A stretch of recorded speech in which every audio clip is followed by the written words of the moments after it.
And this is what I would challenge the viewers. What are your non-negotiables? Are you clear about what your non-negotiables are? And if you're not clear with what your non-negotiables are, this is your time then to set up what is healthy boundaries for me. What are my non-negotiables? And if someone crosses this, doesn't mean we're enemies. This just means that we can't continue to be on a close level, right? I can like you from over there, right? You don't have to be in my close vicinity. Those are the things that you have to do within yourself. And if you're not clear, those lines are going to get blurred very easily because you don't have what your non-negotiables and your boundaries are as crystal clear to you. So when someone comes in and it looks fuzzy, you won't be able to detect it. You won't be able to see manipulation. Why? Because it's not clear within yourself.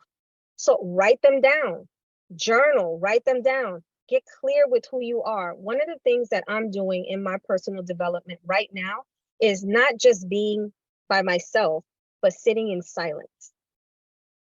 This is something that it sounds easy, but if you're not accustomed to doing it, a lot of times we're alone. We either have the TV on, we're on the phone, we're scrolling on our phone, we're listening to the radio, we're doing something that is still noise outside of ourselves. So we're still picking up what other people's boundaries are, what works for other people versus what works for yourself.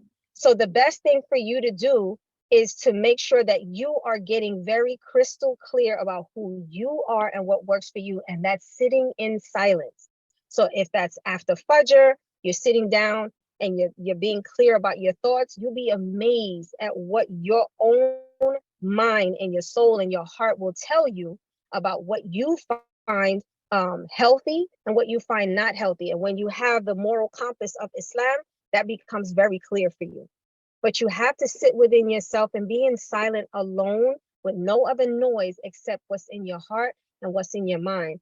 From feeding what the Quran and the Sunnah, tells us, then you can get clear about what your boundaries are and what works for you and what doesn't, on not just an intimate level, but get clear on what are my boundaries when it comes to even my children. What are healthy boundaries with my children?